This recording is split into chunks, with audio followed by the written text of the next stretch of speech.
We are gathered here to fill you with fear and give you a treat for your ears, as we invade your mind with our scary rhymes and some tales that can be gory, as you bear witness and sit here and listen to our poetic horror stories.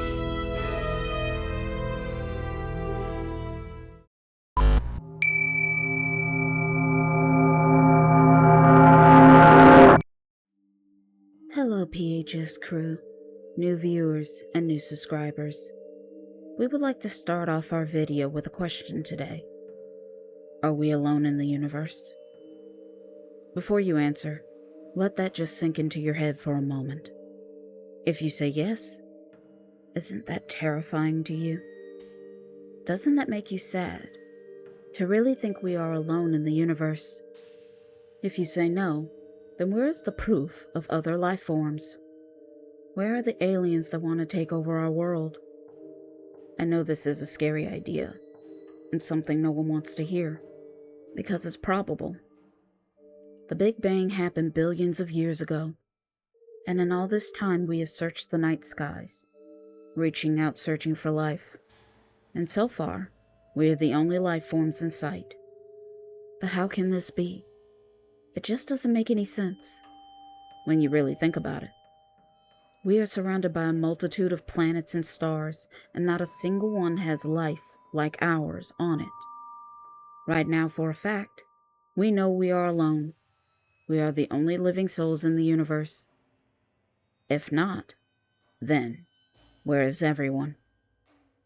Of course, life doesn't have to look just like us, with 2 eyes, 2 arms, and 2 legs.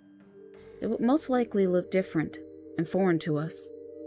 Their chemical makeup, their DNA would be unique to their planet.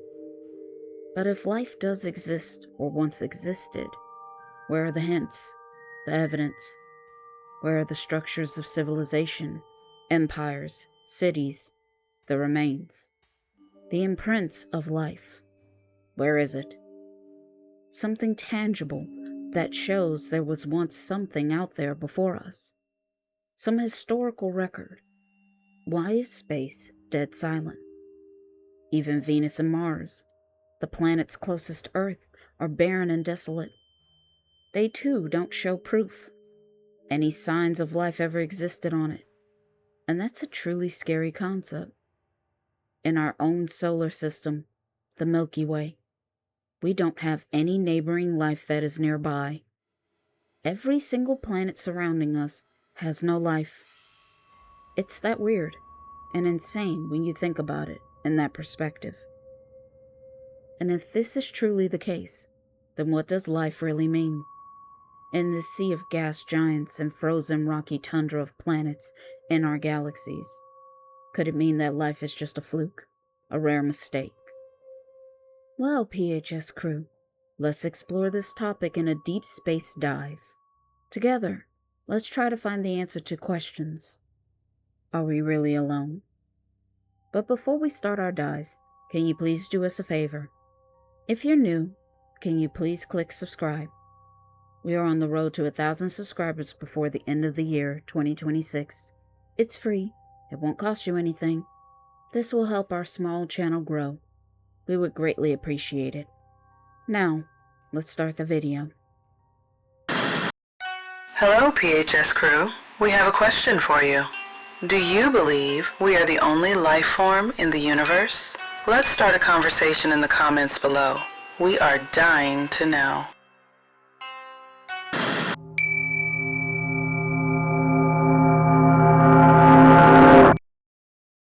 In 1950, psychologist Enrico Fermi sat at lunch and asked a simple question that would haunt humanity forever.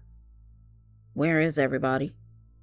With billions of stars in our galaxy and billions of planets circling them, the math says the sky should be brimming and crowded with life. We should be living in a universe just like Star Wars, full of alien life forms. It should be a noisy, bustling neighborhood of galactic civilizations. But instead, nothing. Just the cold, dead hum of the vacuum. Big and vast void. Where are the aliens? Where is the proof of life? where is the evidence? On August 15, 1977, we thought we found them. The WOW signal. 72 seconds of a narrow band radio signal that looked exactly like a beacon of life should look like. But when we tried to find the signal again, we heard nothing. And within the last 40 years, we have heard nothing but silence. If the signal wasn't a response to let us know they are out there, and they too are searching, then what was the signal? Where did it come from? We are left with more questions, without any answers. But maybe we shouldn't be in a great hurry to be discovered. There is a concept called the dark forest theory. Imagine a dark forest at night. It's pitch black. You know there are hunters in the trees, but you can't see them. If you're a smart hunter, you don't turn on a flashlight. You don't shout. Because the moment you reveal your position, you become prey. Maybe the WOW signal wasn't a greeting. Maybe it was a scream that got cut short. And we got lucky they didn't find us as of yet. What if we were wrong, and we came across a hostile life form that wanted to wipe us all out? They want to be the only life form around. Maybe they too believe and know life in this universe is precious and rare, but they can only be the ones left standing.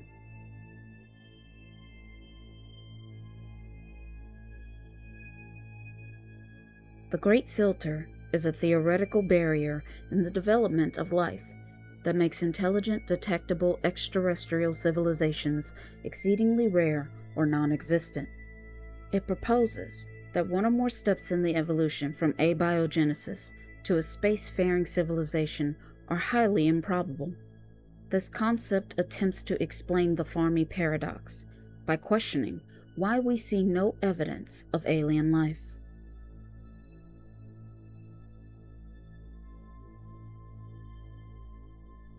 Maybe every planet in the universe starts off with life, but due to the planet's condition and the environment, life has a hard time and it struggles to survive. It just dies. That life there just doesn't get very far before it loses its spark and falls apart. It can't find a way to flourish and thrive. But for some reason, life here on Earth made over these barriers and harsh hurdles to be able to maintain life. The one and only planet in the universe. The odds would have to be 1,000,000,000 to 1 if this is the case.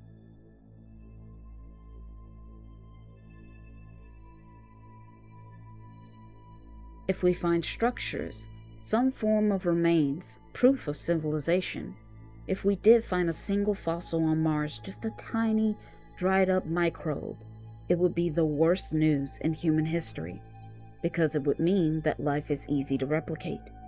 But if that is true, then what is happening to the inhabitants? Why can't we find them? What is happening on the planet that has ended them?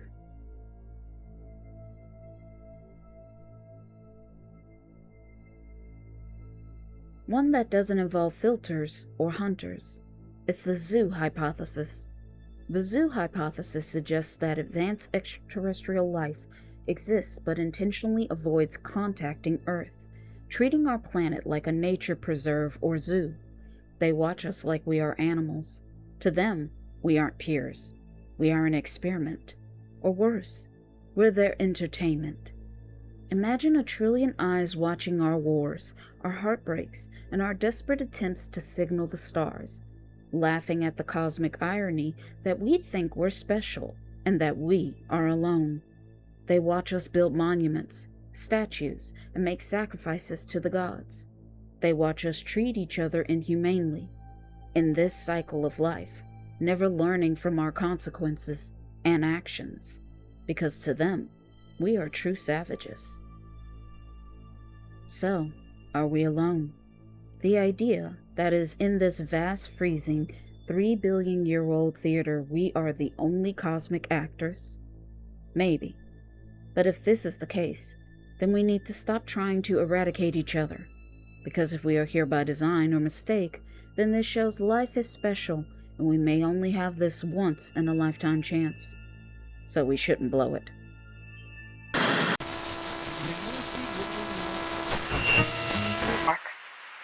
I really hope my husband is here, as I hear the rain pound on my roof faster and harder. Then I start to feel a really cold blast of air. It tussles and blows back my hair. And I see the reason why. At the end of my hallway, my window is raised up, and there are wet footprints leading to my staircase. My name is Erin, and she taught.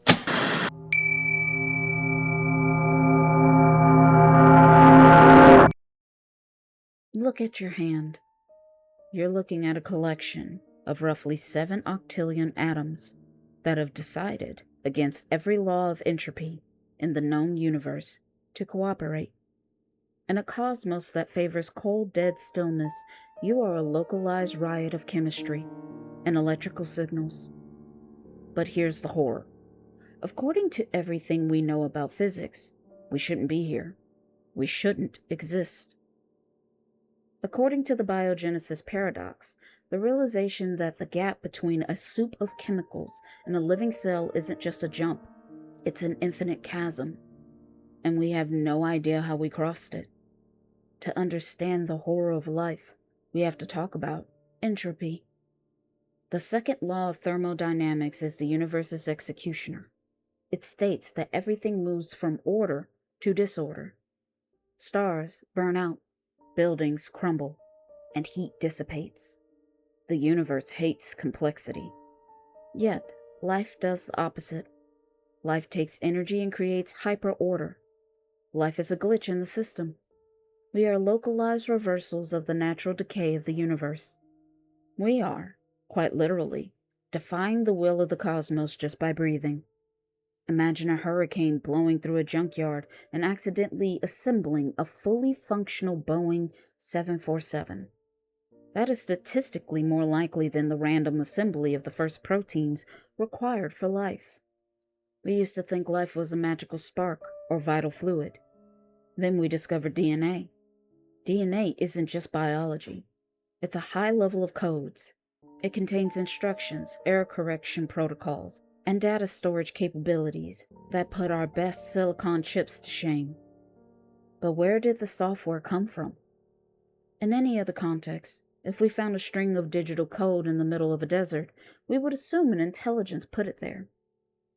But in the deep dive of a biogenesis, we have to assume the code wrote itself. If you take 1 billion monkeys and 1 billion typewriters, they might eventually write Hamlet. But life didn't have 1 billion years of typing before it started. It appeared almost the second the Earth cooled down. It didn't wait for the odds to get better. It just arrived.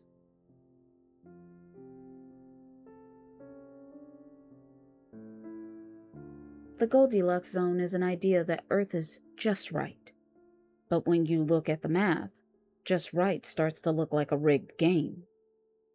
If the strong nuclear force were different by even 0.5%, carbon would not exist. If gravity were slightly stronger, the universe would have collapsed into a pinprick eons ago. We are sitting on a knife's edge, balanced over a void of total extinction. The anthropic shadow suggests that we only find the universe perfect because if it weren't, we wouldn't be here to complain about it. But that doesn't make the silence any less deafening. If life is a natural result of physics, where is everyone else?